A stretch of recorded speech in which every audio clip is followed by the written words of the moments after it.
waan baay'ee nama rifachiisu jechuudha. Hin eegnis hin ta'a jedhee guyyaa takkallee sammuu kootti yaadee hin beeku jechuudha. Akkuma argitanii baay'ee tokko rifadhee nama bira deeman ture jechuudha.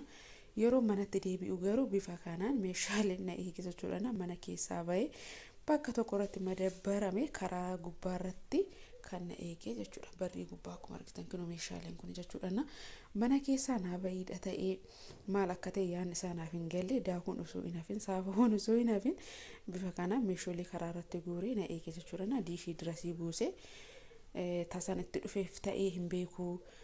Ofii fudhatee deemu ta'aaf ta'ee hin beeku. Anaaf gadi guuree ta'ee hin beeku.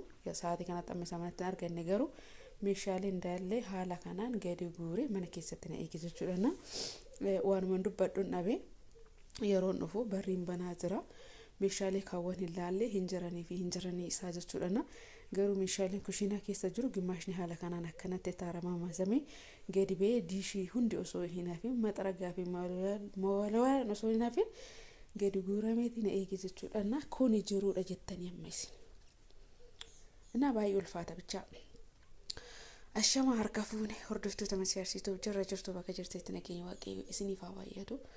Guyyaa irraa viidiyoo birootii walitti deemnee jirra jechuudha. Baay'ee tokko rifadheesi baay'ee tokko gaddeesi inta as jedhee hin yaanne garuu mootu ta'eetii jira jechuudha. Akkuma argitanii nama bira deemitiidha kanaan dhufe jechuudha. Yeroo ani dhufuuyyuu nan rifadhe bifa kanaan meeshaan kan eege jechuudha. Kan kushiinaa keessa jiru haala kanaan gara barrii irratti gadi guurameetidha kan na eege jechuudha. Maal akka yaadame hin beeku. Ishiin dhuftee gad haa guurtu inni dhufee gad haa guuru wanti ani keessaa beeku hin jiru jechuudha. Erga mana kanatti galee qollofni isin beeknu hattuun isin jiru wanti nama sodaachisu hin jiru qollofamee isin beeku barriin jechuudha. Garuu isaan lamaan irraa nama biraatti ta'a jedhee hin yaadu. Isaanin alatti nama biraatti jedhee hin yaadu jechuudha. Bifa kanaan meeshaaleen gadi guurame istoofii distiin osoo hin hafin maxaragaa fi mawlaan kan osoo hin hafin haala kanaan gadi guurame na eege jechuudha. Meeshaalee kanneen hin laalle kaawwan hin laalle garuu kan ammaaf jiru kana jechuudha. Kana jireenyi nama tokko tokko dheenga dargeechanii jirtan viidiyoo irratti jechuudha. Ta'ee ta'uu baatee darbee jira waan akkasiiti dhugaadhasi sobasi jedhee wanti inni murteessee natti mi tokkollee hin jiru jechuudha.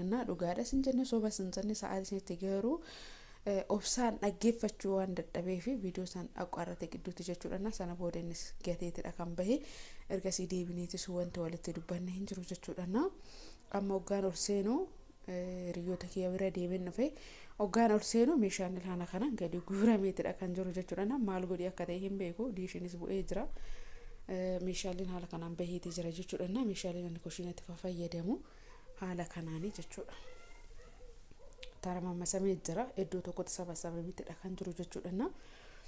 Baay'ee tokko giraana tagaabba'ee yoon bilbila hin kaasu narratti cufa jechuudha. Waan murteessuun dhabee jechuudha. Baay'ee natti dhagahame dhugaa dubbachuudha fi namni akkanatti yaada jedhee yaaduudhaaf baay'ee tokko namatti ulfaata jechuudha. Isuma dhugaa dubbachuudhaaf inna baay'ee tokko nama gaddisiisa. Namni yeroo ammaa gaariidha jedhanii itti siqan dhumarra maal akka ta'u ani hin beeku. Bichaa hunduma keenya yoo waaqayyo nu haa qajeelchuun jedha.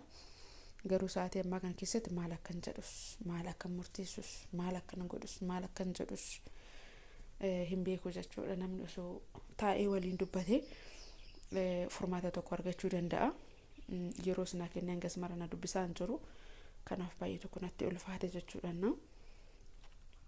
Kanaadha. Samuunas ala ture jechuudha. Ishii biraa turu eessa akka ture ani hin beeku. Akkuma isinitti hime daa'ima guddisuun daa'ima jechuun bashitaa miti. Rakkoon qabu garuu mootu namni osoo seeraan nama hubachiisee waan jiru baay'ee gaariidha jechuudha. Bifa tuffiitiin osoo hin ta'in jechuudha. Ani bakkeen itti aarisanidha. Kana ta'ee akkas ta'e osoo namaan jedhee jechuudha. Obboleewwan tokkollee koomentii irratti daa'imti rakkoon qabu bashitaa miti kan jettanii yaada garaagaraa naa qoodan jirtanii guddaa galatooma. Isin hin jara sirriidha. Yaada keessanis nan fudhadha. Rakkina hin qabu. Garuu mootu haalli ittiin namni namatti dhiyaatu xiqqoo namatti ulfaata jechuudha.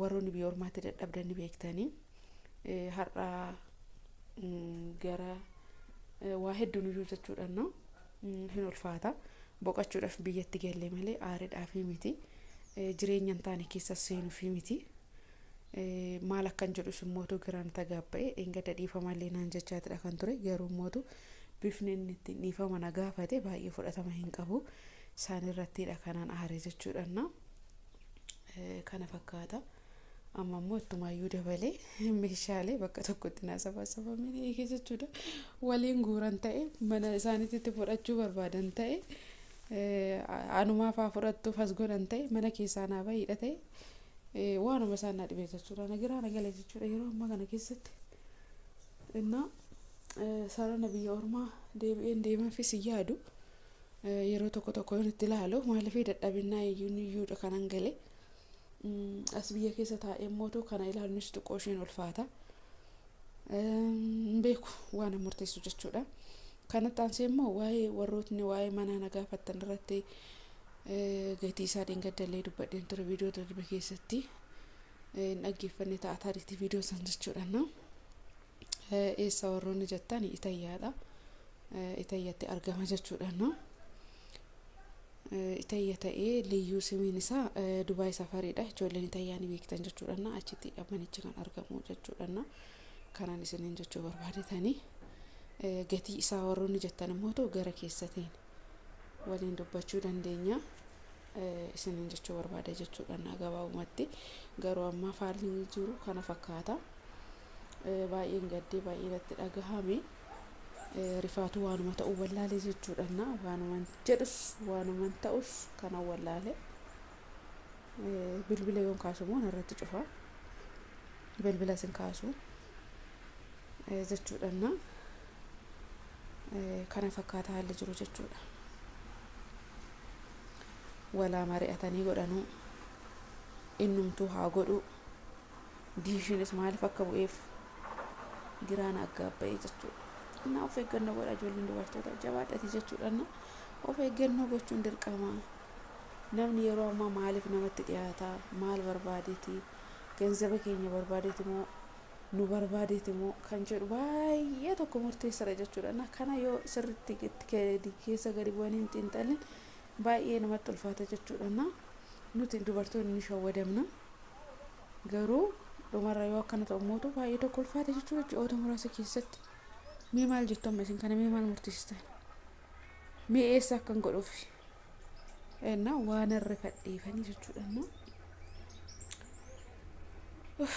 garaan na gubate suma dhugaa dubbachuudha fi